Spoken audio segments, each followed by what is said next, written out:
Ya baik, kita melanjutkan sesi hari ini berkenaan dengan pokok dasar agama Buddha yang tadi telah kita bersama-sama pahami bahwa tepat di jaga malam ketiga, betapa Gautama mencapai asawakaya nyana, yaitu pengetahuan tentang hancurnya asawa, hancurnya kotoran batin, yang disitulah momen di mana beliau mencapai pembebasan yang dikenal kemudian sebagai seorang Sama Sambuddha atau yang telah mencapai penerangan sempurna dengan kekuatannya sendiri.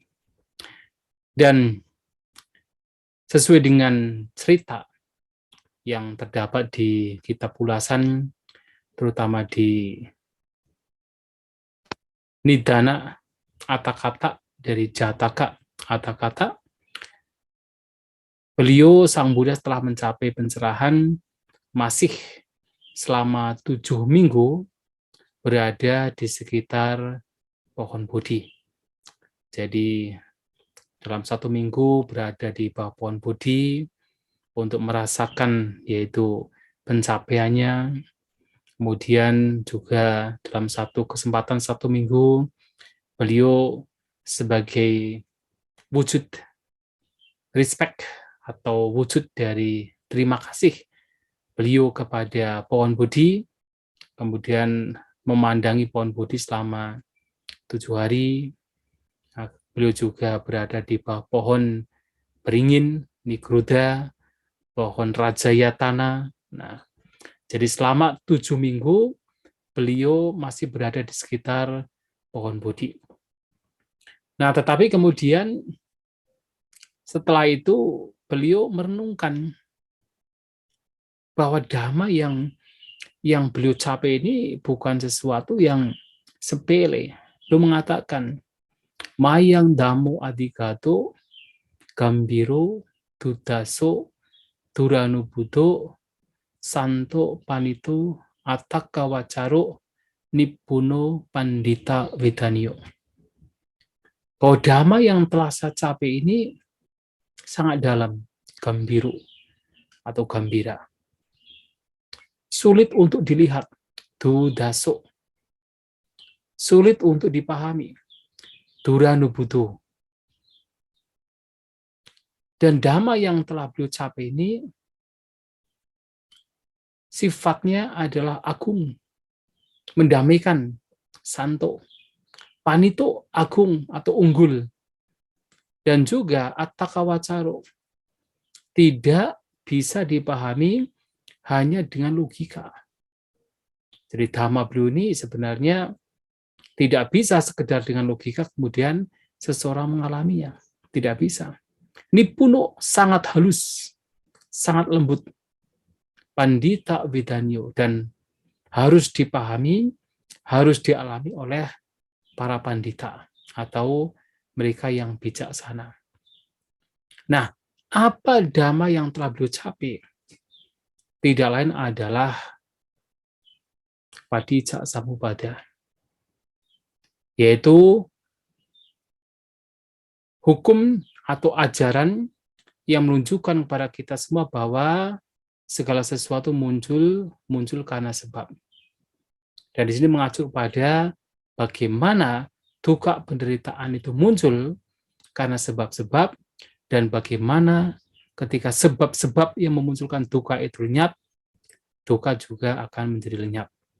Dan pemahaman seperti ini, pencapaian seperti ini yang telah dicapai oleh Sang Buddha, yang tidak lain adalah 4 kebenaran Arya, dalam konteksnya di sini adalah yaitu Dvada Sangha Padijjasamuppada. Nah, itu adalah sesuatu yang sangat sulit untuk dipahami, sangat sulit untuk dilihat, mendamaikan, unggul, tidak bisa sekedar dengan logika, seseorang akan mencapainya. Karena sifatnya juga sangat lembut, dan hanya para bijaksanawan yang akan mampu mengalami. Nah, merenungkan bahwa dhamma yang beliau capai itu sebegitu dalamnya, sebegitu sulitnya, maka batin beliau menjadi apa? Pasuvihara. Batin beliau menjadi yaitu damai, menjadi tenang, tetapi tenang karena tidak ada keinginan untuk mengajar. Jadi bukan masalah yang orang itu berpikir kadang-kadang, oh Sang Buddha itu ragu-ragu untuk mengajarkan Dhamma. Bagaimana seorang Buddha masih punya keraguan-raguan? Nah, tidak. Sang Buddha di sini bukan ragu-ragu, hanya melihat fakta bahwa Dhamma beliau itu sangat-sangat sulit dilihat, sangat sulit dipahami. Maka melihat Dhamma yang seperti itu, maka tidak ada keinginan untuk membabarkan Dhamma. Batin menjadi pasuvihara. Batin menjadi berdiam dalam pasuk, dalam kedamaian. Ya, kalau orang itu ingin mengajarkan sesuatu kan ada semacam upaya, usaha, apalagi orang biasa kadang-kadang ada stres-stresnya, kan seperti itu. Tapi dengan tidak mengajar, menjadi rileks, menjadi tenang, pasuvihara. Nah, itu yang Sang Buddha mengalami. Bukan karena ragu-ragu, tapi batin menjadi pasuvihara, menjadi damai. Berdiam dalam damai, berdiam dalam rileks. Nah, tetapi kemudian diceritakan di dalam Tipitaka, ya, jadi tidak hanya dalam kitab ulasan, tapi dalam Tipitaka. Nah, Brahma Sampati datang kepada beliau. Jadi setelah mengetahui pikiran Sang Buddha, maka Brahma Sampati ini datang pada Sang Buddha dan memberitahukan bahwa walaupun sedikit makhluk, ada makhluk-makhluk yang memiliki sedikit debu. Dan ketika mereka mendengarkan Dhamma dari Sang Buddha, mereka akan paham, mereka akan merealisasi, mereka akan tahu apa yang disampaikan oleh Sang Buddha. Dan orang-orang ini, makhluk-makhluk ini, kalau sampai tidak mendapatkan Dhamma, ajaran dari Sang Buddha, mereka tuh kehilangan sesuatu yang sangat berharga. Kehilangan sesuatu yang bisa membebaskan mereka selamanya dari duka, dari penderitaan. Nah, itulah kemudian Sang Buddha dengan kekuatan mata batinnya juga melihat di seluruh dunia apakah benar ada makhluk-makhluk yang memiliki sedikit debu yang ketika mendengarkan Dhamma beliau akan paham, akan tahu. Nah, setelah dilihat ternyata betul. Jadi memang ada orang-orang yang walaupun sedikit akan paham untuk memahami Dhamma yang kalau beliau membabarkan. Nah, sehingga beliau ya memberikan sebuah perumpamaan. Jadi perumpamaan terati. Itu disampaikan di dalam khotbah Sang Buddha. Dalam kalau tidak salah Arya Parisana Sutta. Di sana ada yaitu khotbah terati. Yang mana ada terati yang memang sudah naik ke permukaan. Yang begitu ada matahari langsung mekar. Ada terati yang ya masih berada di permukaan air.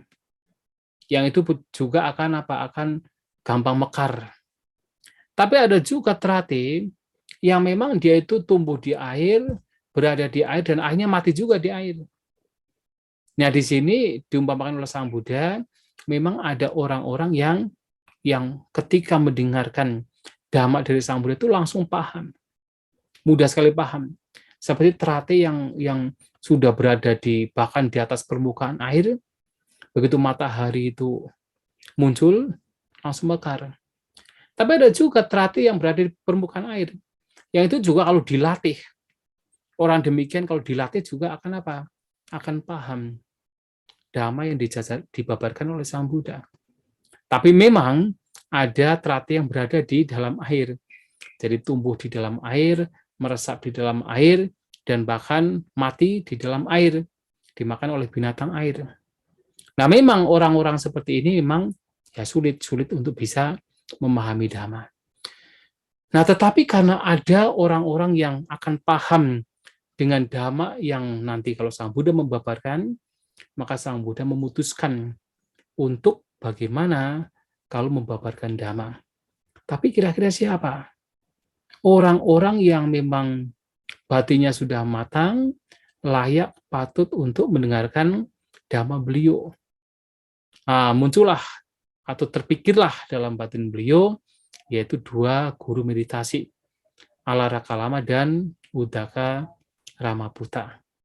Nah, mereka adalah orang-orang yang sebenarnya batinnya itu sudah matang sekali. Mereka sudah mencapai Akincanayatana, yang yaitu Alarakalama, dan juga mencapai yaitu Udaka Ramaputa, Newasanya Nasanya Yatana. Dan orang-orang ini kalau mendengarkan dhamma yang benar, diarahkan dengan benar, itu mudah sekali untuk bisa mencapai pembebasan. Nah, tetapi kemudian diberitahukan oleh dewa, dan beliau juga melihat dengan kekuatan batinnya sendiri, ternyata dua guru meditasi ini telah meninggal. Ya, jadi Alarakalama telah meninggal dan terlahir di alam arupa Brahma, terutama adalah Akincanayatana, sedangkan Udaka Ramaputa juga meninggal telah di alam Brahma, bahkan Brahma, alam Brahma yang tertinggi, yaitu Newasanya Nasanya Yatana. Dan mustahil seseorang yang telah di alam arupa Brahma ini bisa mendengarkan Dhamma. Bagaimana bisa mendengarkan Dhamma? Mereka sudah tidak punya landasan fisik, landasan telinga tidak punya. Jadi mereka tidak bisa mendengarkan Dhamma. Nah, karena mereka sudah terserap di sana, di alam arupa Brahma tersebut, maka Sang Buddha kemudian berpikir lagi, kalau tidak mereka, lantas siapa lagi yang bisa memahami Dhamma? Nah, itulah kemudian terpikir muncul dalam batin Sang Buddha, Pancawagya. 5 pertapa yang meninggalkan beliau ketika praktik, ya mulai keluar dari praktek penyisaan diri. Meninggalkan beliau karena dikiranya Sang Buddha ini pada waktu masih mempraktikkan penyisaan diri, itu meninggalkan praktek tersebut dan kembali kepada praktik mengejar kesenangan indera. Nah, maka ditinggalkan. Nah, tetapi orang-orang seperti ini bukan orang-orang sembarangan. Mereka adalah orang-orang yang sudah lama mencari. Mereka sudah banyak kebajikan, batin mereka sudah begitu matang. Yang kalau mereka itu mendengarkan dhamma yang memang bagus, yang baik, mereka pun juga akan paham, akan memahami dhamma tersebut, dan mereka pun juga akan terbebas dari penderitaan. Nah, itulah kemudian Sang Buddha ya melanjutkan katakan perjalanannya dari Bodhgaya menuju Isipatana, karena memang melihat bahwa Pancawagya di sini sekarang berada di Taman Isipatana, taman rusak, yang mana memang taman tersebut sepertinya pada zaman dulu itu dijadikan sebagai tempat di mana para pertapa berdiam. Namanya saja sudah Isipatana. Nah, isi itu artinya resi. Nah, dalam bahasa Indonesia namanya resi. Nah, dalam bahasa Sanskerta resi, RSI, resi. Dalam bahasa Pali isi. Nah, patana itu seperti jatuh. Jadi ceritanya pada zaman dulu itu ada, itu para pertapa punya kesaktian, yang mereka sebenarnya adalah Paceka Buddha. Ketika mereka terbang masuk ke taman tersebut, kemudian seperti jatuh. Nah, patana itu artinya jatuh. Jadi para pertapa jatuh masuk, dimakan, ya, dikatakan berada di taman tersebut. Maka disebut sebagai Isipatana. Nah, kemudian Sang Buddha datang ke Isipatana, tetapi ketika sampai di sana, seperti yang terceritakan di dalam Vinaya Pitaka, Pancawagya ini melihat dari kejauhan, wah, Sang Buddha datang. Mereka karena menganggap Sang Buddha ini orang yang sudah gagal, mereka berpikiran, ya sudahlah, biarkan dia datang ke sini, tapi tidak usah kita layani. Ada tempat duduk di sana, kalau memang mau duduk ya silakan duduk. Kalau tidak mau duduk ya nggak usah duduk. Nah, sehingga ketika Sang Buddha datang, mereka yang sudah berencana untuk tidak melayani tidak bisa juga, karena mereka melihat Sang Buddha ini sudah memiliki katakan ya pengendalian diri yang berbeda sekali. Sudah tampak begitu agung, tampak begitu terkendali, tampak begitu tidak biasa seperti ketika masih mempraktikkan penyisaan diri. Maka begitu Sang Buddha datang, mereka tidak bisa tinggal diam, ada yang membawakan yaitu mangkok Sang Buddha, ada yang menyiapkan air untuk cuci kaki, cuci tangan Sang Buddha, ada yang mempersiapkan tempat duduknya Sang Buddha, dipersiapkan semuanya. Tidak bisa berdiam diri, karena melihat Sang Buddha begitu agung, begitu terkendali, begitu damai, dan tidak biasa. Maka mereka tidak bisa berdiam diri. Tetapi walaupun demikian, Sang Buddha menyampaikan bahwa beliau sudah mendapatkan jalan untuk terbebaskan.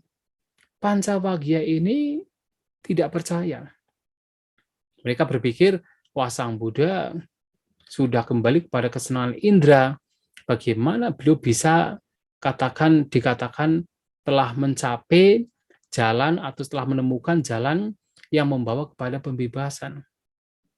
Nah itulah Sang Buddha kemudian menyampaikan kepada mereka, bertanya kepada mereka, tetapi apakah selama ini saya pernah berbohong kepada kalian?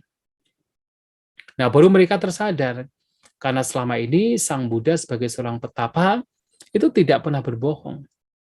Semua yang dikatakan itu memang benar adanya.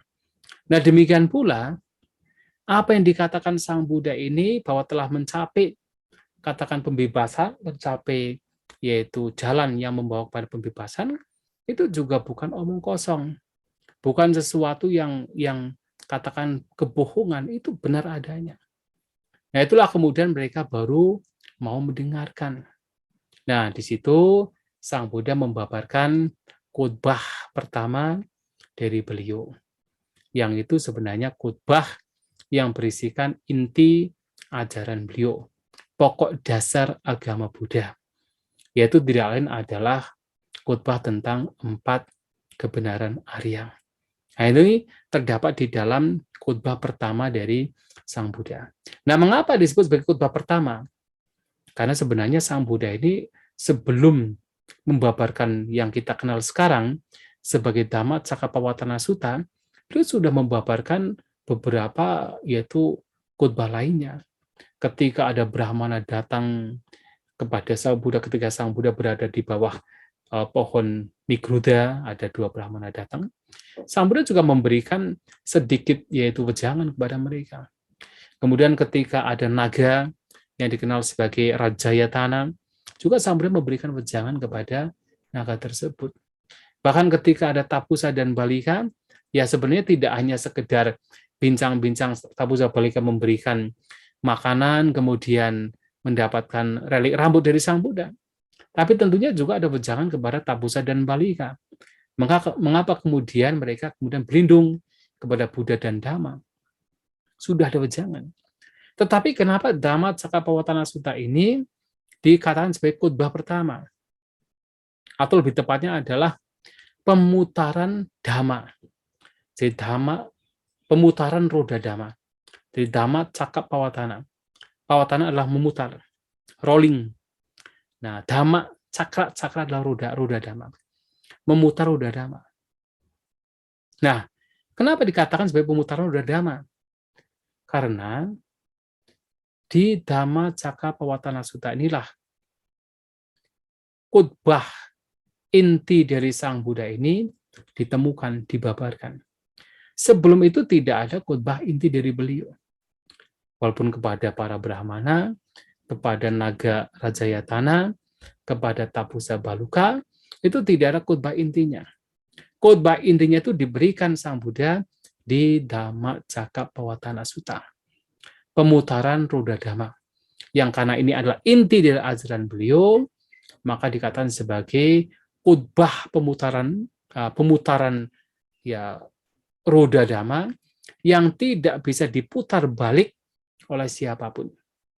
Ketika Sang Buddha sudah membabarkan Dhamma yang tertinggi, 4 kebenaran Arya, maka pembabaran Dhamma tersebut tidak diputar balik oleh siapapun. Tidak bisa.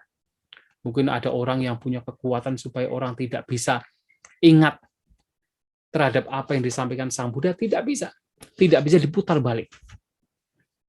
Karena itu adalah kekuatan dari Sang Buddha sendiri. Nah, karena itulah Dhamma Cakkappavattana Sutta ini juga menjadi penting bagi kita untuk bisa memahami tentang 4 kebenaran Arya sebagai inti dari ajaran Sang Buddha.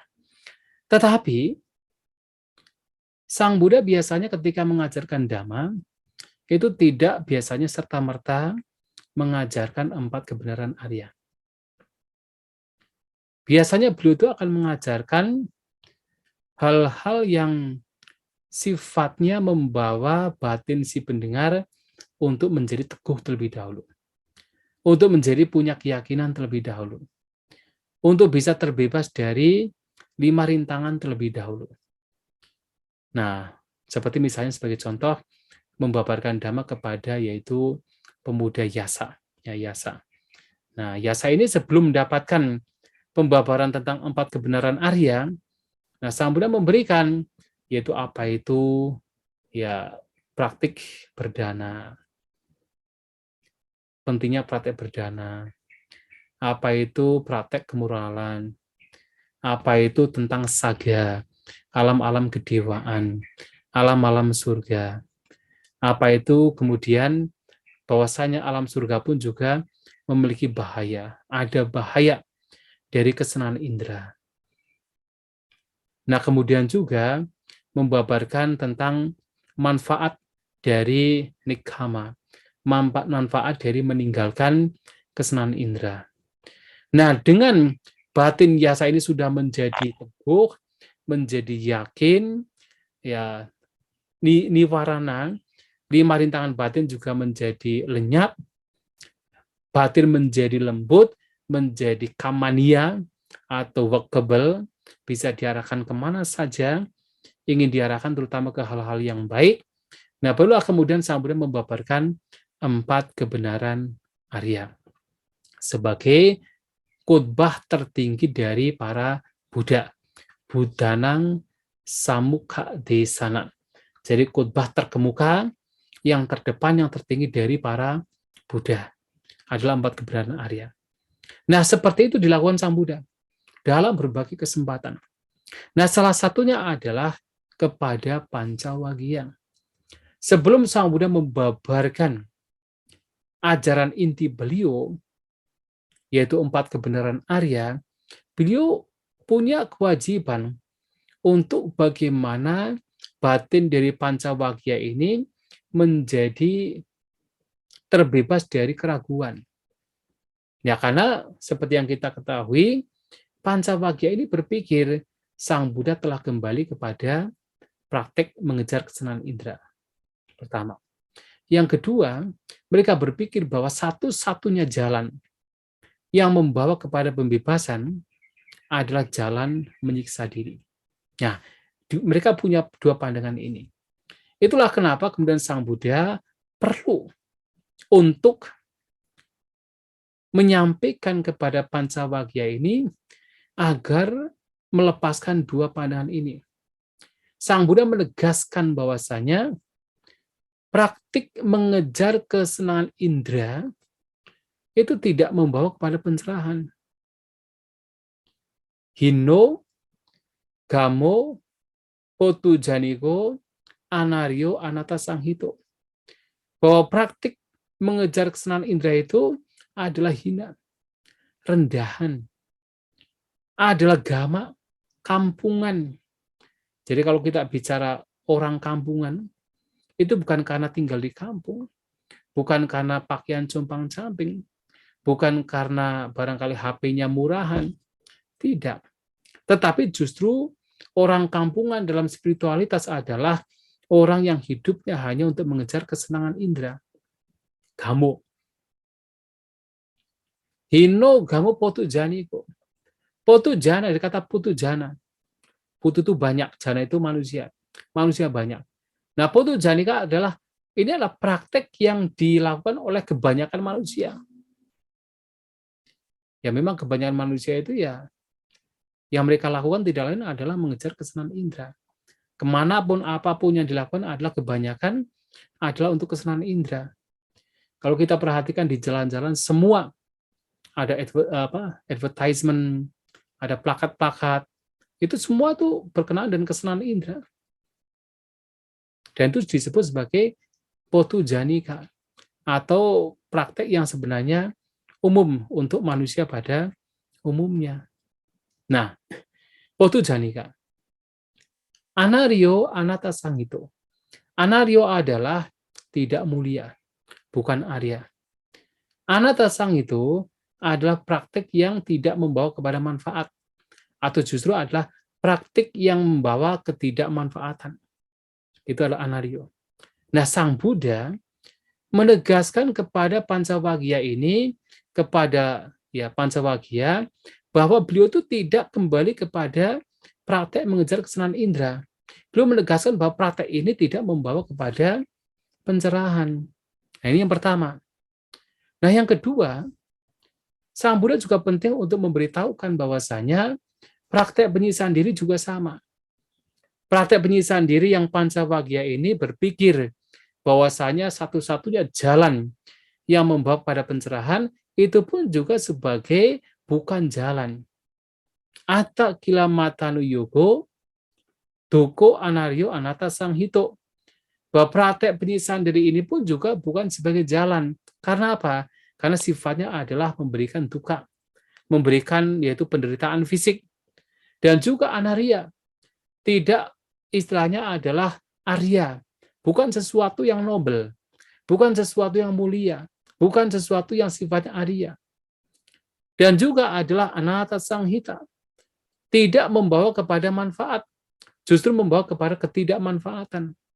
Nah, dua praktek ini disampaikan oleh Sang Buddha di dalam Dhamma Cakkappavattana Sutta agar Pancawagya ini menjadi sadar bahwa Sang Buddha tidak kembali kepada praktek mengejar kesenangan indera. Dan bahkan praktek penyiksaan diri yang ini para pertapa ini menganggap sebagai jalan yang membawa kepada pencerahan pun itu bukan sebagai jalan. Bukan sebagai cara yang membawa kepada pencerahan.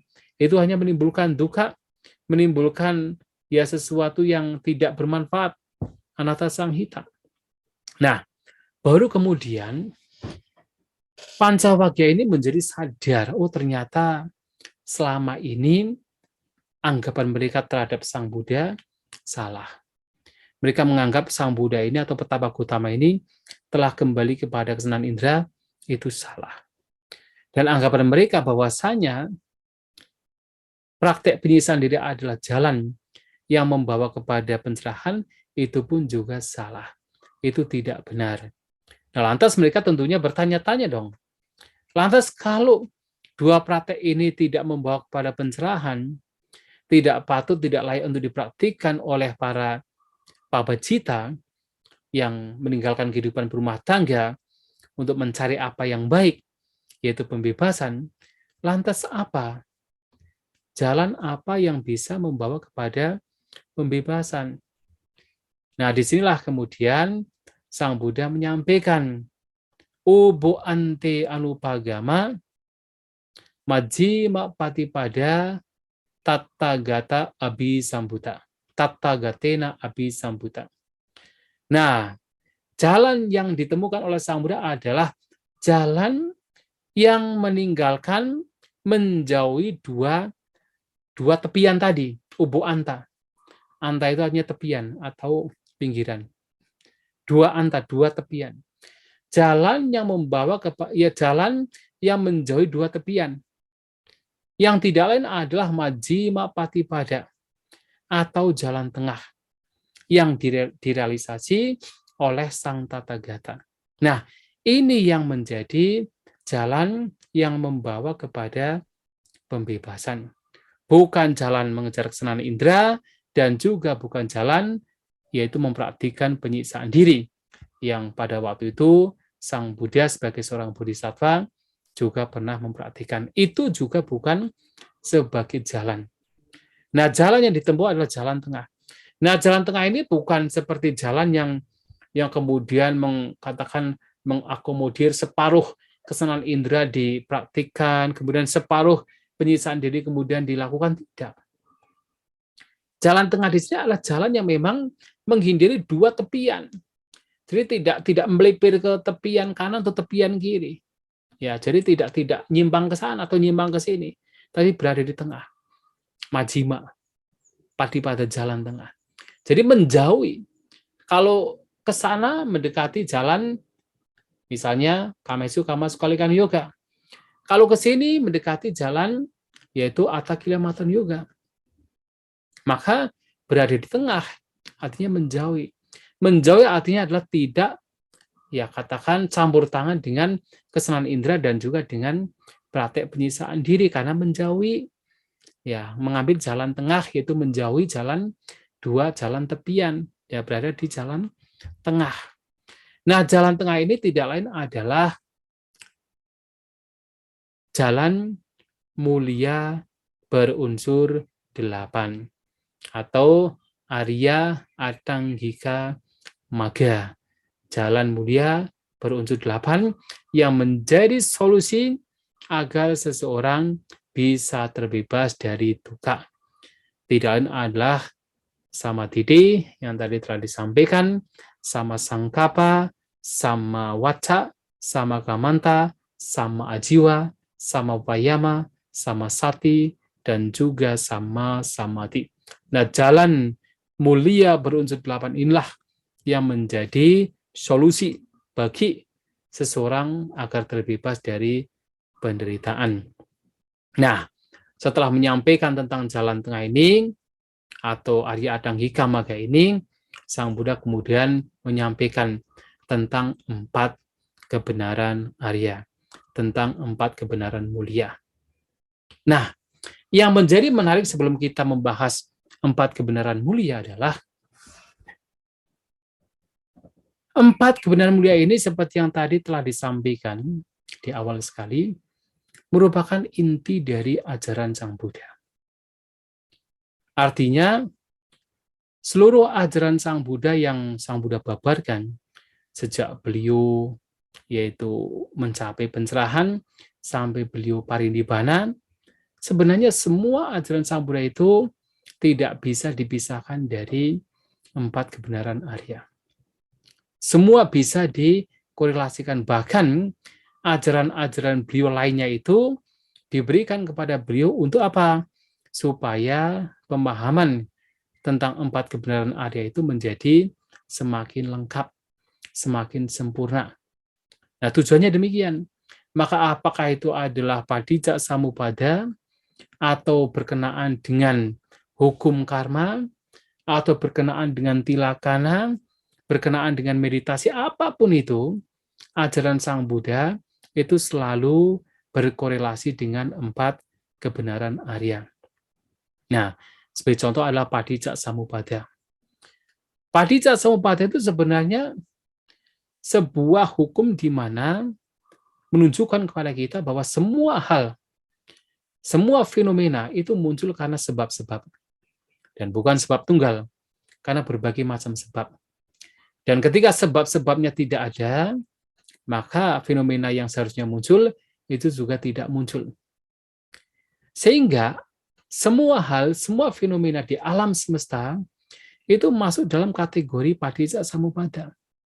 Ketika kita bicara rumah, ya rumah ini terbentuk karena apa? Karena ada berbagai macam bahan. Ada misalkan rumah itu terbuat dari tembok, ya ada pasir, ada besi, ada semen, ada kapur, ya kemudian dikasih atap, ada genteng dan sebagainya. Disusun kemudian menjadi terbentuklah rumah. Bisa dijelaskan munculnya rumah, munculnya alam, munculnya alam semesta, muncullah berbagai macam, itu bisa dibahas menggunakan Padijja Samuppada. Tetapi Sang Buddha, walaupun Padijja Samuppada ini bisa digunakan untuk membahas semua hal, beliau hanya menggunakan Padijja Samuppada untuk membahas apa itu dukkha, apa itu lenyapnya dukkha. Itu saja. Dan itulah kenapa Sang Buddha dalam membahas Padijja Samuppada kemudian juga membahas tentang Dwadasangga Padijja Samuppada. 12 faktor yang kemunculannya bersebab. Nah, ketika 12 faktor ini muncul, disitulah dikatakan sebagai kemunculan dari seluruh gugusan penderitaan. Jadi semua bentuk penderitaan muncul karena ada 12 faktor ini. Ada avidya, sangkara, vinyana, nama rupa, salayatana, pasa, vedana, tanah upadana, dan seterusnya, maka muncullah berbagai macam penderitaan. Tetapi ketika faktor-faktor ini terpotong, lenyap, tidak ada, dimusnahkan, maka itu juga kemunculan duka juga sudah tidak ada. Yang ada adalah akhir dari keseluruhan duka. Nah, di sini Sang Buddha menggunakan hukum padijja samuppada hanya untuk menjelaskan bagaimana duka muncul dan bagaimana duka itu lenyap. Dan tidak lebih dari itu. Ya, oleh sebab itu, ini masih berkenaan dengan 4 kebenaran Arya. Bahkan ketika berbicara tentang karma, seperti yang tadi juga saya sampaikan, bahwasanya karma, Sang Buddha mengajarkan ada karma, ada buah karma, itu juga tidak hanya sekedar supaya seseorang banyak melakukan kebajikan. Tidak berhenti di situ. Melakukan kebajikan itu penting. Itu baik. Tetapi Sang Buddha juga menunjukkan bahwa selama seseorang masih berada di lingkaran karma, maka orang demikian masih berada di lingkaran tumimba lahir. Nah, artinya apa? Seseorang praktik dhamma tujuannya adalah untuk terbebas dari lingkaran karma. Terbebas dari lingkaran karma adalah terbebas dari lingkaran sangsara. Maka tumimba lahir ini atau keberlanjutan dari makhluk-makhluk ini karena secara umum karena tiga wada. Wada itu lingkaran, yaitu kilesa wada, kama wada, dan sangsara wada. Karena apa? Lingkaran kotoran batin, kilesa wada, lingkaran karma, lingkaran perbuatan atau kama wada, dan juga lingkaran tumimba lahir atau lingkaran pengembaraan, sangsara wada. Nah, Sang Buddha mengajarkan tentang hukum karma ini bukan sekedar supaya kita berhenti pada berbuat baik. Tidak. Tetapi adalah supaya kita bisa terbebas dari lingkaran karma. Dengan cara apa? Mempraktikkan jalan yang membawa kepada terbebasnya dari lingkaran karma. Yang itu tidak lain adalah jalan mulia berunsur 8. Maka dalam khotbah Sang Buddha, jalan mulia berunsur 8 juga dikatakan sebagai kama kayang sang watati, yaitu jalan yang membawa kepada hancurnya karma. Yaitu adalah jalan mulia berunsur 8. Nah, oleh sebab itu, karma itu sendiri diajarkan oleh Sang Buddha, ditunjukkan oleh Sang Buddha, bukan supaya kita itu terus berada di lingkaran tumimba lahir, tetapi supaya kita bisa bebas keluar dari lingkaran tumimbal lahir, dari lingkaran karma. Ini baru karma. Apalagi kalau kita bicara tentang tilakana, 3 karakteristik dari yaitu fenomena anicca dukkha anatta. Tujuannya apa? Ya supaya terbebas dari duka. Kita melihat anicca dukkha anatta supaya batin tidak melekat. Tidak melekat artinya supaya terbebas dari duka penderitaan. Kita bicara tentang meditasi, samatha vipassana. Bahkan ketika mempraktikkan samatha saja, itu tidak hanya sekedar kalau praktek samatha nanti hanya sekedar mencapai jhana, tidak. Samatha pun juga digunakan oleh Sang Buddha sebagai instrumen untuk bisa melenyapkan kotoran batin bersama-sama dengan vipassana.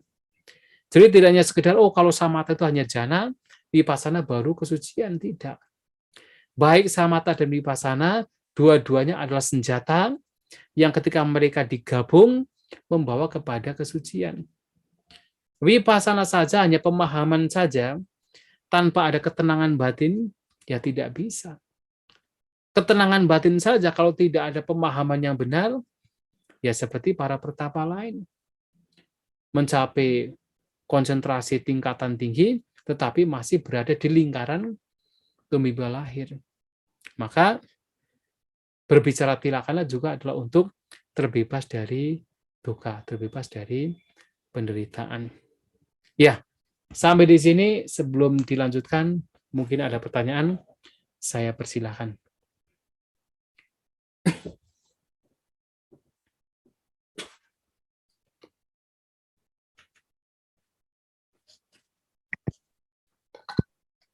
Wandami Bante. Silakan. Saya Ujuko Bante. Mau nanya yang tadi Bante sebenarnya. Kan Bante cerita tentang samadhi dan pengetahuan. Bagaimana pengetahuan itu kita sadari atau kita tahu Bante? Itu aja Bante. Terima kasih. Maksudnya sebelum jangan maksudnya Yang pengetahuannya sesi pertama tadi kan Bante cerita tentang samadhi dan pengetahuan kan. Itu aja sih. Oh ya. Kasih.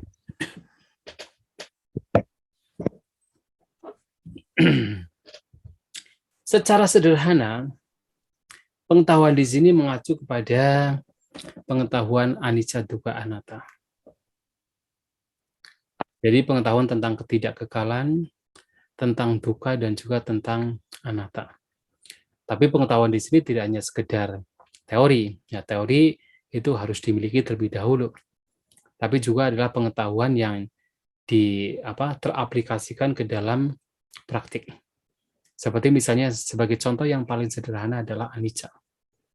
Nah, seseorang kan kadang-kadang berpikir, ya seringkali kita para biku kadang-kadang ditanya, Bante kenapa ya? Saya itu sudah tahu bahwa segala sesuatu itu tidak kekal.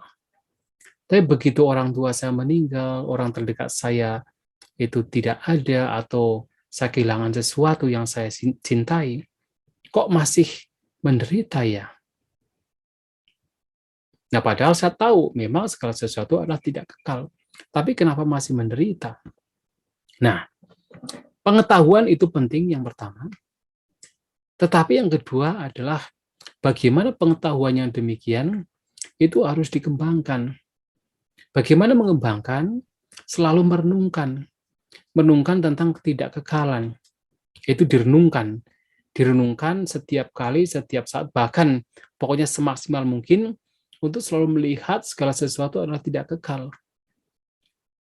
Apalagi kalau kemudian seseorang betul-betul setiap kali mempergunakan atau setiap kali katakan beraktivitas menggunakan perhatian, menggunakan kesadaran yang di sana disertai dengan pemahaman bahwa tubuh ini adalah tidak kekal. Perasaan yang saya alami juga tidak kekal. Persepsi yang munculnya juga tidak kekal. Bentuk-bentuk pikiran ini juga tidak kekal. Kesadaran juga tidak kekal. Nah, apalagi kemudian dimunculkan demikian, direnungkan demikian lagi dan lagi, sampai pemahaman anicca itu menjadi ya kebijaksanaan yang tajam. Jadi kapanpun ada kelekatan, perenungan anicca akan segera muncul. Jadi tidak sampai batin menderita sekali. Nah, begitu ada kehilangan, begitu ada perpisahan, nah karena sudah terbiasa dengan perenungan anicca, maka seseorang itu tidak akan kemudian mudah batinnya menjadi goyah. Nah, pemahaman ketidakkekalan yang muncul itu adalah pengetahuan, itu kebijaksanaan. Hanya saja tentu ya pengetahuan yang demikian itu punya level yang berbeda-beda. Tergantung sejauh mana seseorang mengembangkannya melalui perenungan. Kalau seseorang hanya sekedar membaca, kemudiannya sudah, oh ya memang betul bahwa segala sesuatu adalah tidak kekal. Ya itu sudah baik, itu sebagai awal, tetapi tidak tajam, itu seperti pisau yang tidak diasah. Nah, untuk bisa menjadi tajam ya direnungkan lagi dan lagi, sehingga menjadi habit, batin kita sudah terampil di dalam yaitu perenungan anicca, sehingga begitu ada katakan perpisahan, ada pengalaman-pengalaman yang salah satunya yang tidak menyenangkan, seseorang mudah bertahan. Karena apa? Ya, maksudnya bertahan dalam artian tidak goyah. Karena pengetahuan tentang anicca itu sudah menjadi senjata yang tajam. Perenungan terhadap anicca itu sudah menjadi otomatis dalam batin kita. Dan tidak hanya anicca, tapi juga berkenaan dengan dukkha, berkenaan dengan anatta, pemahaman teori itu baik. Tapi kemudian harus yaitu kembangkan. Ya, dikembangkan. Dengan apa? Dengan selalu melakukan perenungan. Ya, perenungan yang kemudian teraplikasikan ke dalam batin kita. Sebagai contoh adalah mengenai yaitu anatta.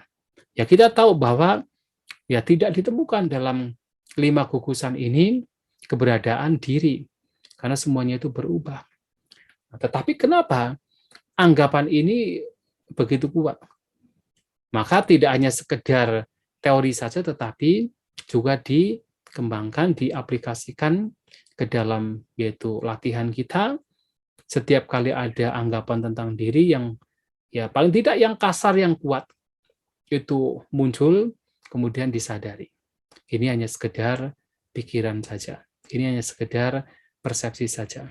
Yang ada hanya sekedar fenomena.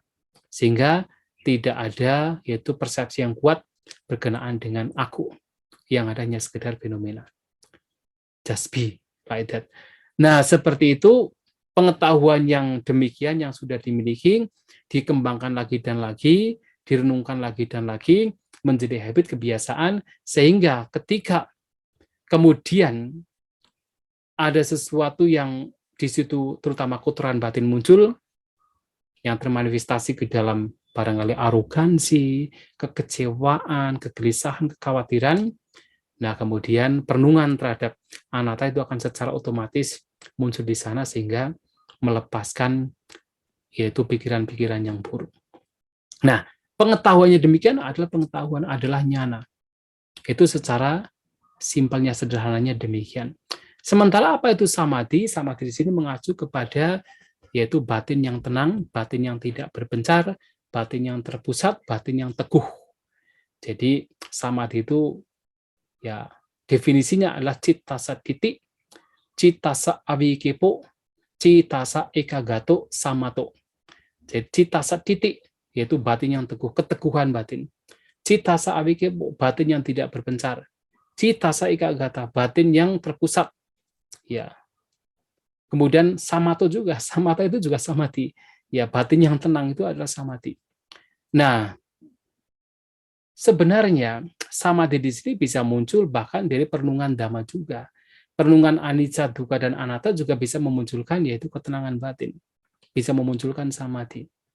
Dan juga keterpusatan batin terhadap objek yang diperhatikan dalam meditasi itu juga bisa memunculkan samadhi, memunculkan ketenangan.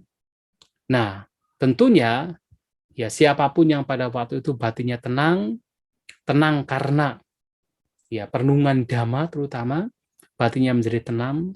Kalau orang Jawa bilang batinnya menjadi lerem, itu adalah juga bagian dari samadhi. Ya, semakin batinnya menjadi tenang, sebenarnya semakin memudahkan seseorang untuk bisa menyelidik ke dalam. Penyelidik ke dalam batin dan jasmani, ke dalam 5 gugusan, menggunakan ketenangan batin. Semakin seseorang mudah untuk melakukan sebuah perenungan tentang anicca, dukkha, dan anatta saat batinnya menjadi tenang. Nah, pemahaman kebijaksanaan yang menyertai dalam apapun yang kita lakukan itu adalah pengetahuan. Sementara ketenangan yang muncul karena kita itu melakukan upaya-upaya dalam dhamma, apakah di situ dengan mengupayakan batin untuk terpusat dengan objek, atau dengan mengupayakan batin untuk terpusat dengan hal-hal yang baik, nilai-nilai yang luhur, kemudian batin menjadi tenang, itu adalah samatha, atau dengan kata lain adalah samadhi. Ya, mudah-mudahan ini bisa dipahami. Ya. Mungkin ada yang lain? Ya, silakan.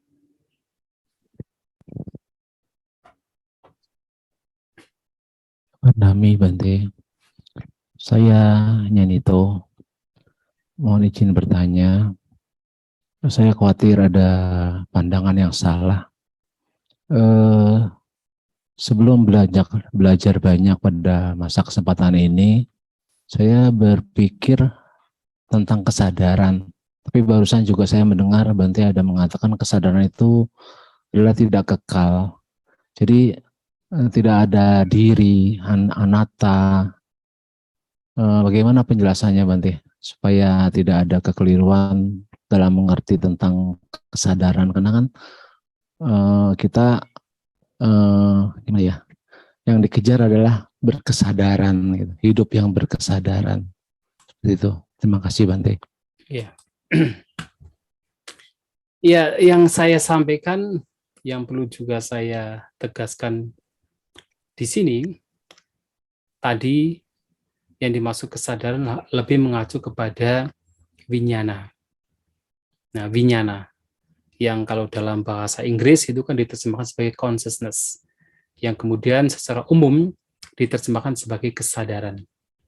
Tetapi sebenarnya winyana sendiri adalah batin yang mengetahui.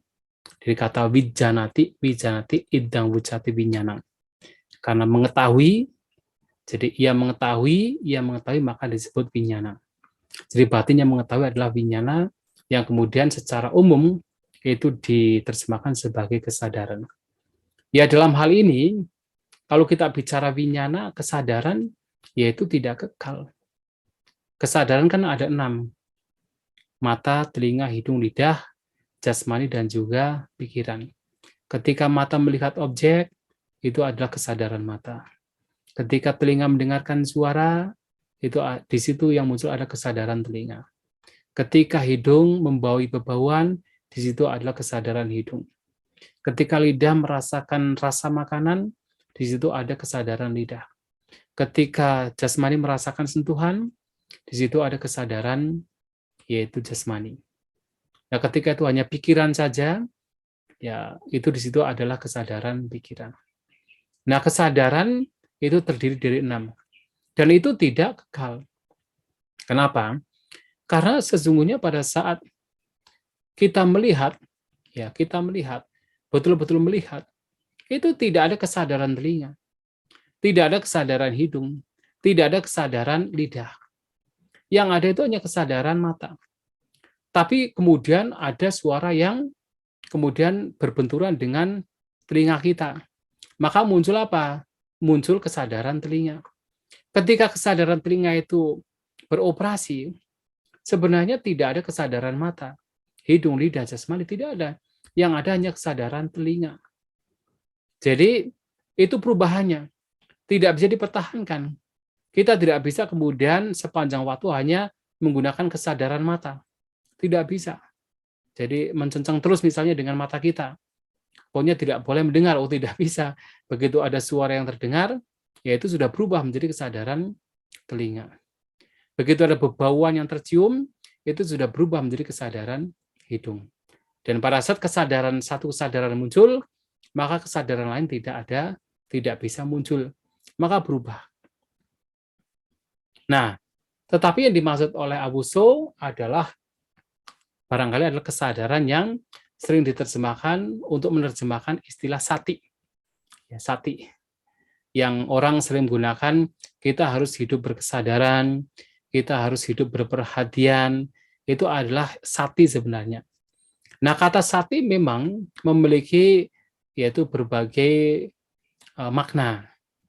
Ya, bisa dimaknai sebagai perhatian, bisa dimaknai sebagai kewaspadaan, seperti misalnya ya ada satu definisi dari sati balang, kekuatan sati yang dikatakan sebagai pamade nak kampati sati balang. Ya, kekuatan sati adalah ketika seseorang tidak goyah di dalam kelengahan. Dengan kata lain, orang yang punya sati adalah orang yang waspada. Itu adalah sati. Nah, sati juga didefinisikan sebagai anusarati, anusarati. Kemampuan untuk mengingat. Nah, tentu dalam konteks meditasi adalah kemampuan untuk mengingat apa yang saat ini sedang terjadi. Nah, itulah yang kemudian dikorelasikan dengan apa? Sadar. Sadar dengan yang saat ini sedang terjadi. Atau kalau di Jawa itu ada istilah eling. Eling, jadi sadar. Eling. Nah, itu juga sati. Nah, dalam konteks yang sati seperti ini, memang harus dikembangkan. Sati harus dikembangkan. Nah, tetapi apakah walaupun sati itu dikembangkan, itu juga sifatnya adalah kekal? Tidak kekal juga. Sati juga tidak kekal. Panya kebijaksanaan juga tidak kekal. Apapun yang masih dalam ranah 5 gugusan itu tidak kekal.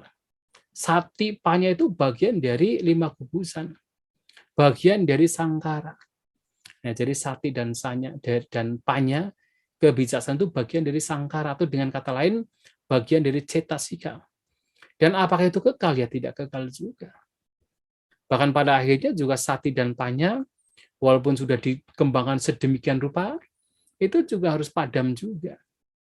Harus padam juga. Ya, pencapaian nibbana kan juga padamnya sati dan panya. Maka di dalam Ajita Manawa Puja ada pertanyaan, kapan sati dan panya itu padam? Nah, dijawab oleh Sang Buddha. Jadi ketika ada kepadaman nama rupa, kepadaman winyana, sati dan panya pun juga padam. Itu mengacu pada nibbana. Artinya dalam nibbana kan padam semua. Ya, sangkara padam. Artinya sati dan panya juga padam. Dan tentunya adalah apapun yang berkenaan dengan yaitu 5 gugusan itu semuanya adalah tidak kekal. Tidak kekal. Dan pada akhirnya juga memang harus ditinggalkan pada akhirnya. Tetapi yang baik-baik sebelum ditinggalkan, sebelum katakan tidak dilekati, memang harus dikembangkan. Ya seperti kan tadi ada itu perahu, bahwa Dhamma Sang Buddha itu diibaratkan seperti perahu, digunakan untuk menyeberang. Perahu itu harus dibuat, perahu harus digunakan. Ya, perahu untuk menyeberang itu harus dibuat, harus digunakan untuk menyeberang. Tetapi sesampainya di pantai seberang, tempat yang aman, apakah perahu tersebut harus dipanggul kemana-mana? Ya tidak, harus diletakkan. Nah, sehingga di sini, yang baik-baik itu harus dikembangkan. Yang baik-baik, sati, panya, wirya, saddha, ada samadhi, itu semua harus dikembangkan. Metta, karuna, mudita, upeka, dikembangkan semua. Tetapi, walaupun telah dikembangkan sedemikian rupa, pada akhirnya juga harus ditinggalkan. Pada suatu saat nanti harus ditinggalkan. Tetapi harus dikembangkan dulu. Kalau tidak dikembangkan, apa yang perlu ditinggalkan juga? Nggak ada. Jadi harus dikembangkan dulu. Maka tadi kan dikatakan, dhamma piwot pahataba pagewa dhamma. Yang dhamma juga harus ditinggalkan, apalagi yang adhamma. Ini kadang-kadang orang salah berpikir. Oh berarti kalau semua ditinggalkan, boleh dong kita berbuat jahat. Nah, yang dhamma saja ditinggalkan, apalagi yang bukan dhamma. Itu harus ditinggalkan terlebih dahulu. Jadi meninggalkan yang adhamma terlebih dahulu untuk mendapatkan dhamma, tetapi dhamma pun juga pada akhirnya tidak layak untuk dilekati. Karena apa? Sifatnya juga tidak kekal. Yang masih berkenaan dengan pancakanda, 5 gugusan itu sifatnya adalah tidak kekal. Yang tidak kekal juga tidak layak, tidak patut untuk dianggap sebagai etang mama, eso hamasmi, nakmi so ata. Ini milikku, ini aku, ini diriku. Tidak layak, tidak patut.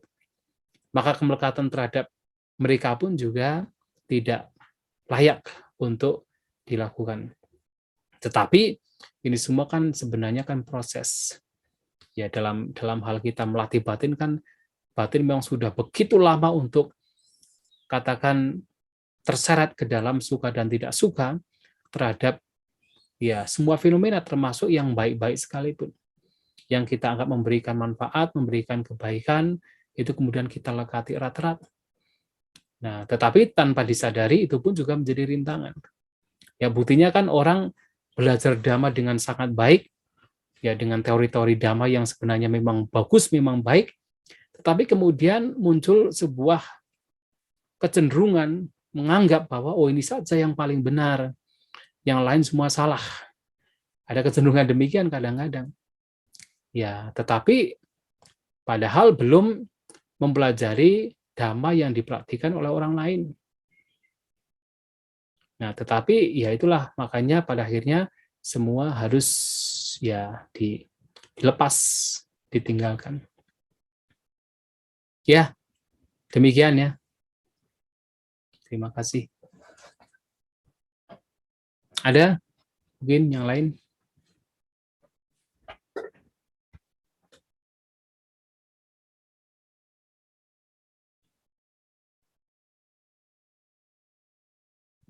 tes. Wandami Bante. Baik.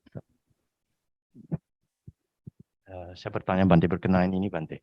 Di bara sutta ada kata ini bara. Terus di kata olarikang ini apakah konotasinya sama ya Bante dalam hal ini? Olarikang juga kan diterjemahkan sebagai beban. Terus bara sutta itu juga sebagai satu beban. Nah, Betul. itu pertanyaan pertama, apakah terjemahannya sama itu Bante? Maknanya juga sama atau konteksnya berbeda Bante? Setelah itu Bante, kalau berkenaan ini Bante, beban, nah, seorang makhluk kan berkelana terus-menerus di samsara. Saya coba mengidentifikasi beban-bebannya. Yang teridentifikasi adalah tanha, loba dosa moha, tanha mana didik. Nah, apakah ini sudah tepat atau ada hal lain yang perlu ditambahkan ya Bante sebagai bebannya seorang makhluk ya yang berkelana di samsara Bante? Mohon dijelaskan lagi Bante. Terima kasih Bante. Ya. Ya, biasanya istilah olarikang, ya olarikang, terutama kalau mengacu kepada ya kotoran batin, mengacu kepada duka penderitaan, terutama di sini duka penderitaan, yaitu biasanya mengacu pada hal yang sama. Ya, dalam Bahara Sutta ada istilah olarikang, ya sebagai yaitu 5 gugusan yang menjadi beban, yaitu mengacu kepada duka penderitaan. Termasuk yang tadi di dalam Indriya Bhawana Sutta. Istilahnya olarikang itu adalah juga mengacu pada kekasaran. Olarika itu artinya kasar. Kasar artinya adalah ya bagian dari penderitaan, beban. Nah, itu mengacu pada hal yang sifatnya sama.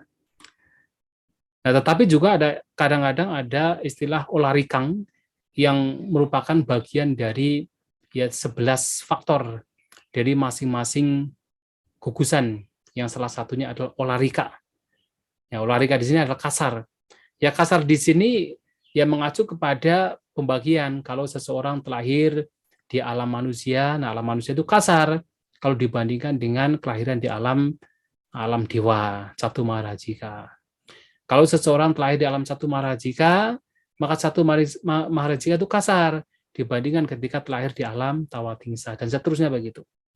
Nah, itu fisiknya kasar dalam artian kasar yang memang secara fisik. Nah, itu menjadi berbeda. Nah, kemudian, itu yang pertama.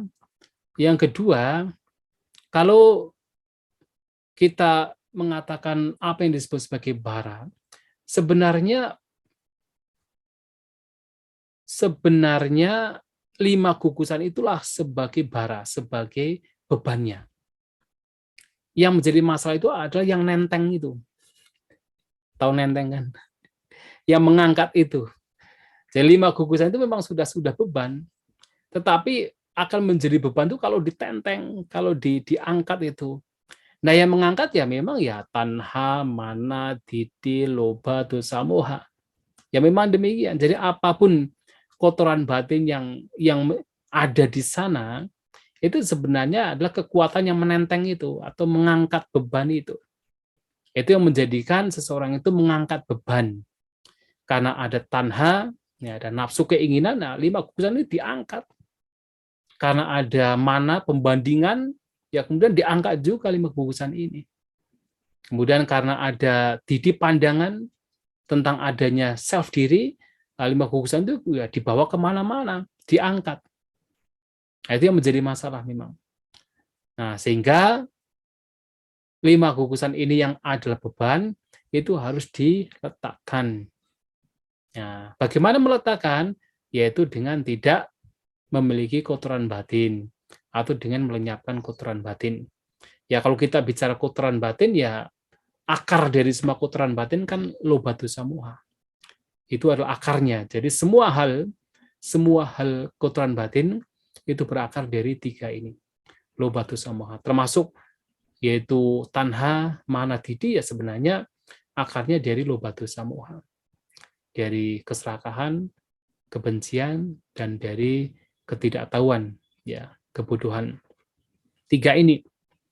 Mengapa seseorang terus mengingini dalam konteks kama tanha atau bawa tanha? Ya karena apa? Loba, keserakahan. Mengapa seseorang itu memiliki wibawa tanha? Yaitu seperti meninggalkan? Ya karena ada dosa, kebencian. Dan semua itu disebabkan karena apa? Karena ketidaktahuan mana yang benar, mana yang tidak benar. Moha. Nah, demikian pula mana pembandingan juga sama. Membanding-bandingkan, oh saya lebih tinggi, menjadi sombong, muncul keserakahan, loba. Kemudian saya lebih rendah dari orang lain, menjadi down, pesimis, muncul kebencian, dosa. Bahkan ketika yaitu saya itu sejajar dari yang lain dengan yang lain, nah, di situ ada pembandingan, itu juga muncul dari apa? Dari kebodohan, dari ya ketidaktahuan bahwa di situ juga ada kotoran batin. Lagi-lagi loba dosa moha. Termasuk didik pandangan yang salah. Di sini mengacu pada mica didik, walaupun didik di sini diartikan sebagai pandangan saja, tapi biasanya dalam konteks-konteks tertentu, istilah didik itu mengacu pada buruk dan juga mengacu pada baik. Nah, seperti kalau yang di sini dalam konteks ini, didik mengacu pada pandangan yang tidak baik, pandangan yang salah. Nah, itu juga muncul karena loba dosa moha. Artinya apapun itu, semua hal kotoran batin yang tidak bermanfaat itu dari keserakahan, kebencian, dan juga dari ketidaktahuan. Ya, begitu ya.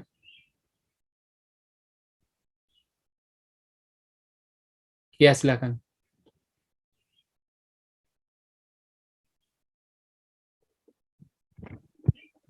Memahami Bante. Bante, kalau tidak salah tadi Bante ada bilang ini bukan milikku, bukan aku, bukan diriku, bukan milikmu. Benar nggak gitu Bante? Biasanya sih tiga hal ya. Nitang mama, niswa masmi, nak miswata.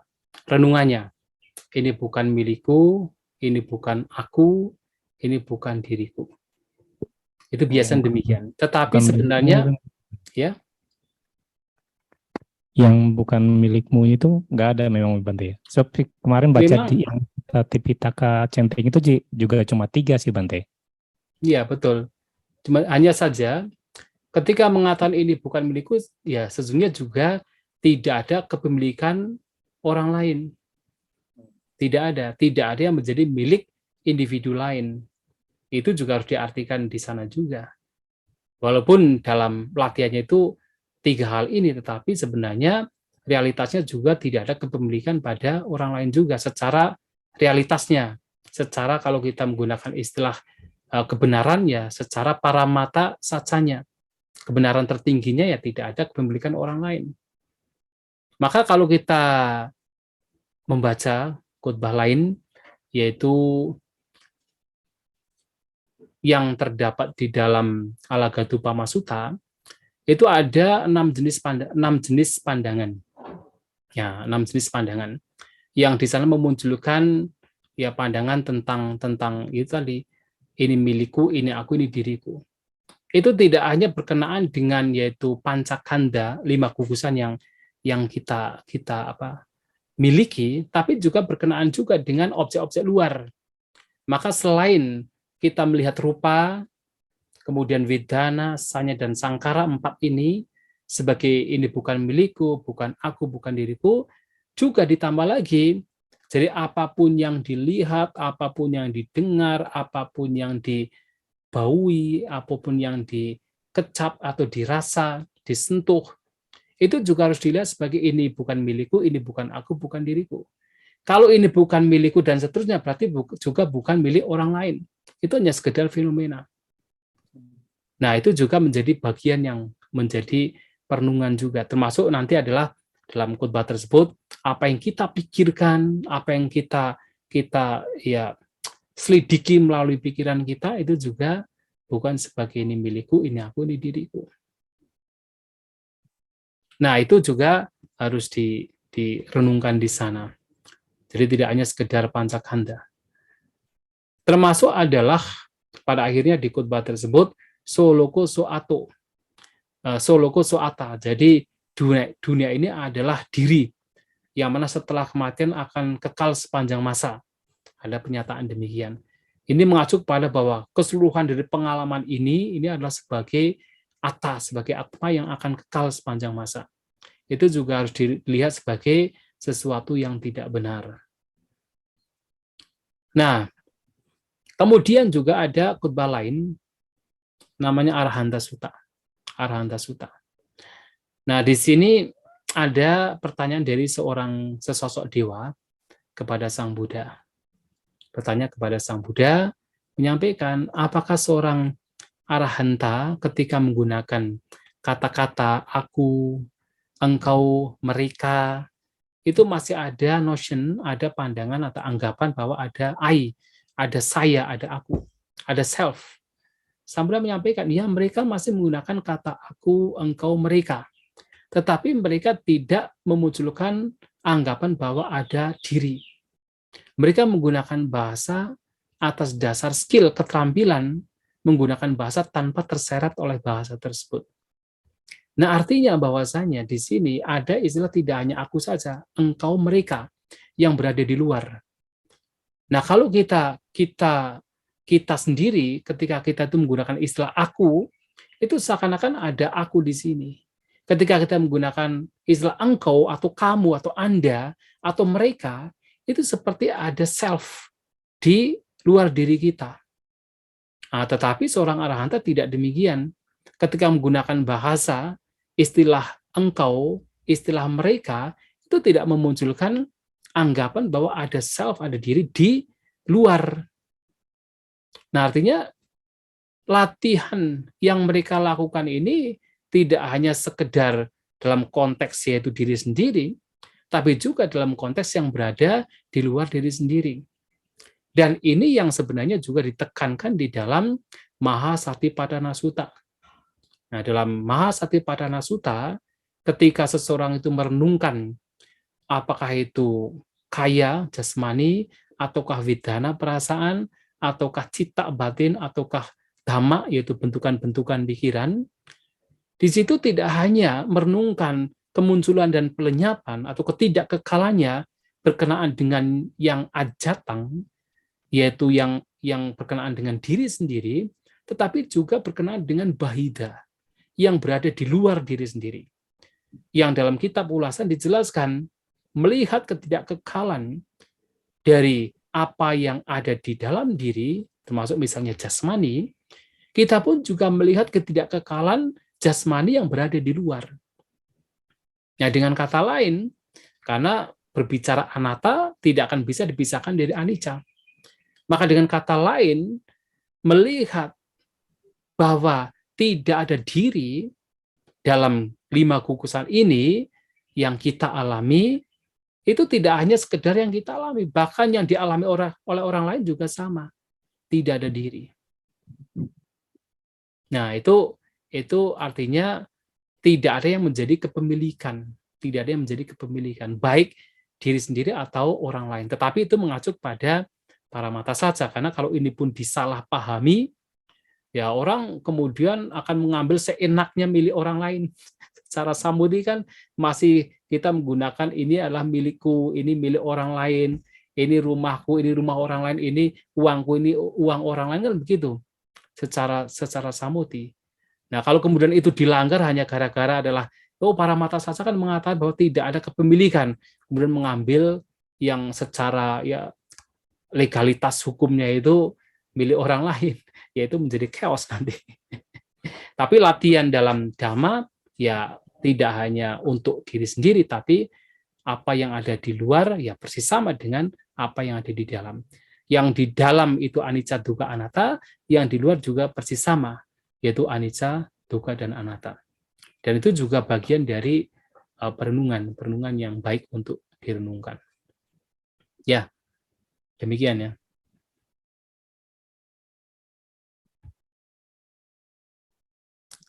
Ada lagi?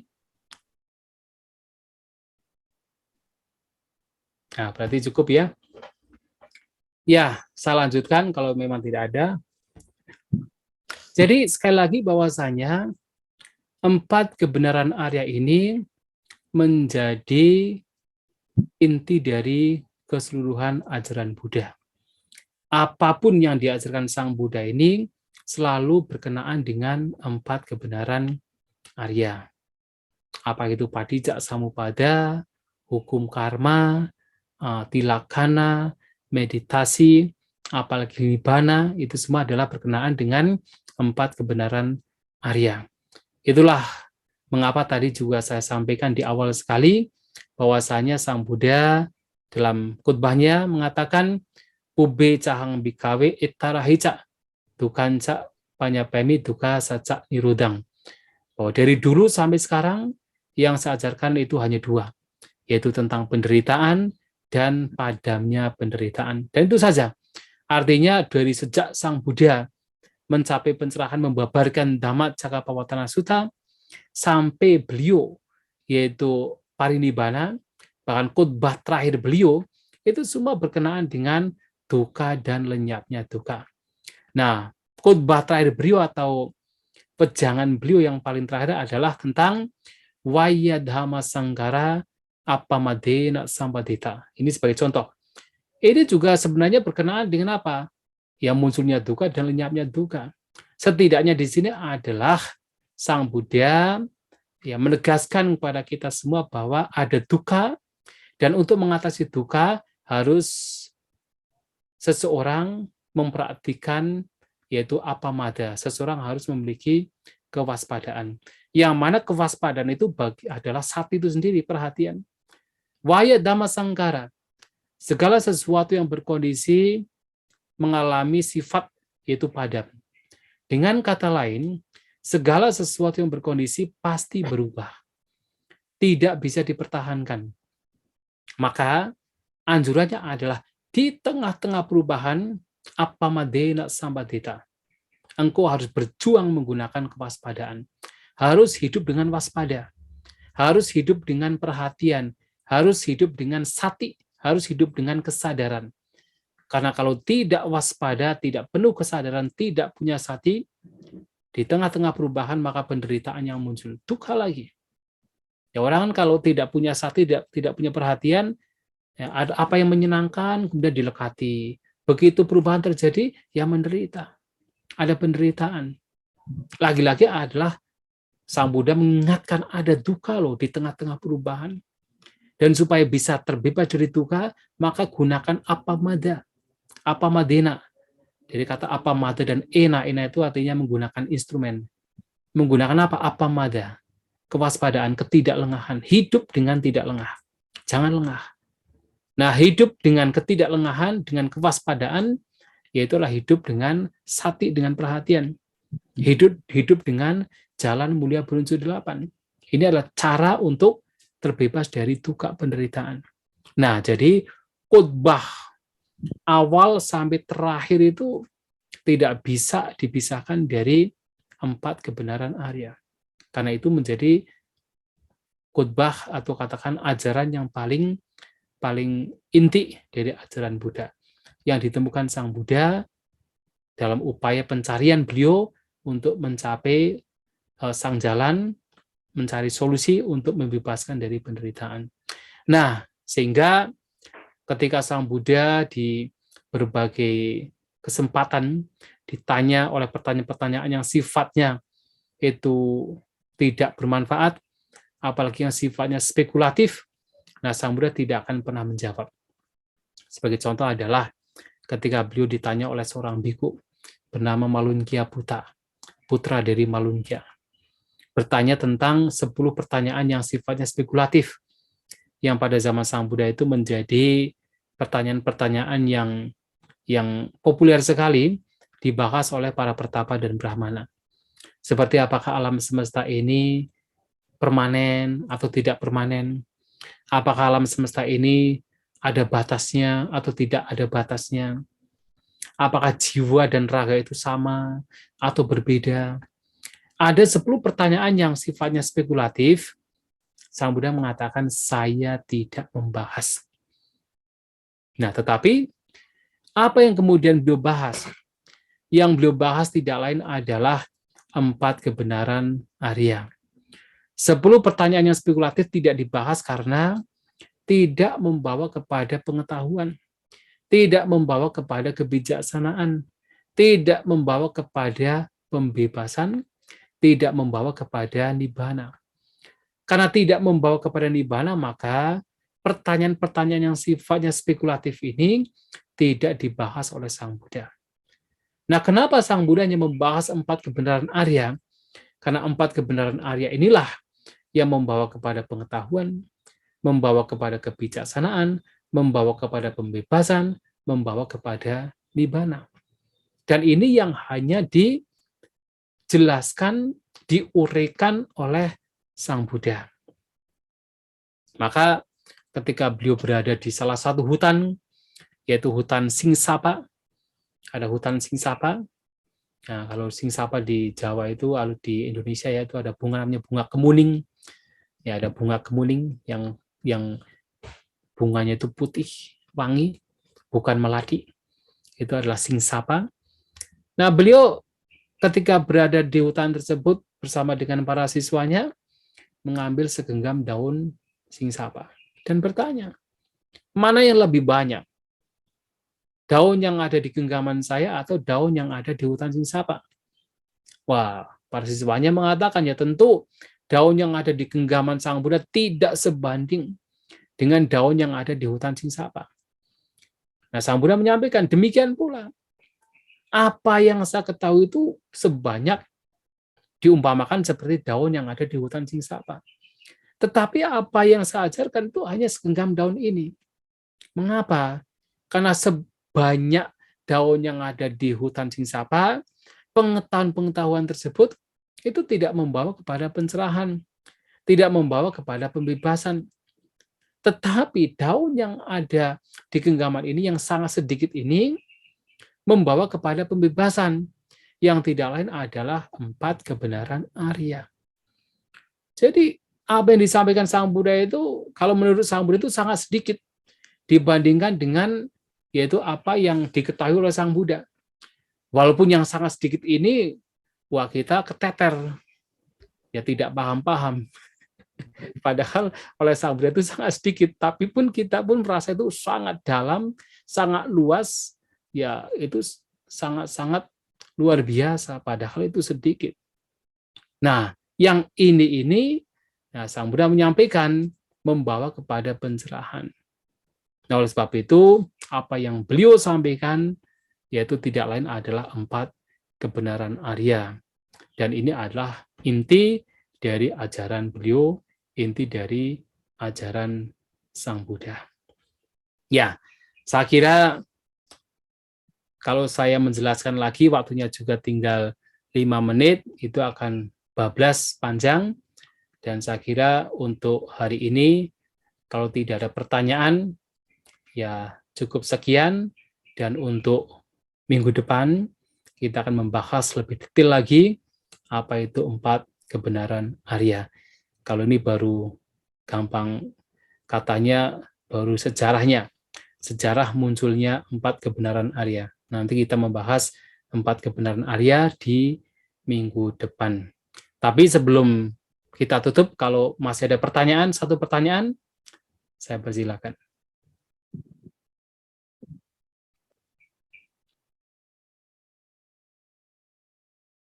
Ya, silakan.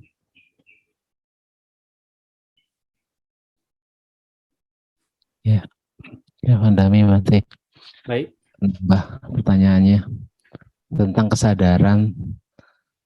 Kita ketika lahir kan kesadarannya lemah, mungkin awija atau belum mengerti, dan ketika beberapa pengalaman dalam keluarga juga, ketika kita sakit dan menjelang usia tua gitu, menjelang kematian, kita juga kesadarannya juga melemah. Barangkali ada pemahaman bagaimana caranya kita pada kesempatan yang baik ini bisa melatih supaya bisa senantiasa menjaga kesadaran atau sati yang tadi Bante bilang, hidup dengan kesadaran. Terima kasih Bante. Iya. Ya, yang juga perlu saya tambahkan adalah tidak hanya kita itu memiliki sati, perhatian, kesadaran, tapi lebih dari itu juga adalah kita memiliki kebijaksanaan. Sati tanpa kebijaksanaan itu bisa menjadi micca sati, perhatian yang salah. Tetapi sati harus disertai dengan kebijaksanaan, menjadi sama sati. Dan itu yang kita butuhkan. Nah, oleh sebab itu, bagaimana kita bisa mengupayakan agar perhatian kita, kesadaran kita tetap yaitu katakan berkembang, itu juga harus disertai dengan kebijaksanaan. Nah, yang terpenting lagi sebenarnya kebijaksanaannya. Artinya kita punya kebijaksanaan memahami mana yang baik, mana yang buruk, mana yang bermanfaat, mana yang tidak bermanfaat. Nah, itu yang harus kita miliki. Dan kalau kita memiliki yaitu kebijaksanaan yang demikian, maka sebenarnya apapun yang kita lakukan itu menjadi baik. Bahkan seandainya pun dalam seseorang menghadapi kematian, karena di sana ada kebijaksanaan yang muncul, dan itu telah dikembangkan dengan baik, yaitu menjadi hal yang paling baik sebenarnya. Tidak hanya sekedar sati. Nah, sati yang baik, perhatian yang baik itu karena ada kebijaksanaan. Nah, kalau seseorang punya, ya sebagai contoh begini, kalau seseorang itu hanya sati atau hanya sadar, ya sadar saja. Tetapi kenapa seseorang ketika punya kesadaran, kemudian diarahkan untuk tidak melekati? Diarahkan untuk tidak memunculkan kebencian ataupun keserakahan. Nah, pengarahan batin untuk tidak memunculkan keserakahan ataupun kebencian, pengarahan batin yang mana batin itu hanya sekedar menyadari, itu muncul karena apa? Bukan karena sekedar sati. Itu muncul karena pemahaman, muncul karena kebijaksanaan. Nah, itu yang terpenting sebenarnya. Karena kita tahu ada kebijaksanaan bahwa keserakahan ketika kita itu melekati objek yang dialami itu adalah kotoran batin, yang tidak lain adalah keserakahan, dan ketika kita menolak objek yang sedang dialami, di situ tanpa disadari ada kebencian, dan itu adalah kotoran batin, memahami demikian, melihat demikian yang itu adalah kebijaksanaan, kemudian seseorang sekedar sadar. Sekedar sadar. Nah, itu yang harus dikembangkan. Lantas bagaimana supaya kesadaran yang seperti ini itu ya setidaknya adalah gampang hadir atau mudah untuk hadir dalam setiap aktivitas yang kita lakukan, ya lagi-lagi kita mengembangkan apa yang sudah kita miliki. Kalau secara umum dikatakan sebagai practice makes perfect. Praktek membuat sempurna. Kalau Sang Buddha mengatakan berkenaan dengan apapun praktik dhamma kualitas batin yang ada, belum mengatakan bhavitaya, asewitaya, bahulikataya, susamaradaya, yanikataya, anuditaya, paricitaya. Nah, sati itu sendiri, kesadaran itu sendiri yang disertai kebijaksanaan bhavitaya harus dikembangkan. Asewitaya harus sering berasosiasi. Bahulikataya harus dilakukan banyak kali. Anuditaya dilakukan sampai menjadi teguh. Yanikataya digunakan sebagai kendaraan. Artinya kemana-mana ya kita gunakan sati tersebut. Kemudian susamaradaya dipraktikkan sampai menjadi otomatis. Paricitaya adalah dikumpulkan, ya sama sebenarnya. Nah, artinya apa? Mempraktikkan apa yang telah diketahui. Dikembangkan lagi dan lagi. Nah, itu yang nantinya menjadi sebuah habit, kebiasaan, menjadi kusala, menjadi skill dalam praktik sati itu sendiri. Nah, kalau sudah demikian, dipraktikkan lagi dan lagi, ya nanti tidak hanya sati saja, tapi menjadi satindriya, indriya sati. Jadi seperti mata, tidak hanya sekedar mata melek begini, tapi menjadi apa? Cakundriya, mata menjadi indra. Kenapa dikatakan indra? Karena kapanpun kita mau menggunakan mata, ya langsung terus muncul begitu. Sati juga sama, kapanpun kalau sati dikembangkan sedemikian rupa menjadi indriya, menjadi indera. Kapanpun memang mau muncul, ya itu akan mudah sekali muncul. Nah, intinya adalah membuat untuk terlatih. Ya, saya kira demikian ya, Abuso. Semoga bisa dipahami. Ya baik, waktunya juga sudah selesai. Kita akan berjumpa lagi minggu depan, dan semoga ya ada karma baik untuk bisa berjumpa. Ya, sabisata bawantus kitata, semoga semua makhluk berbahagia.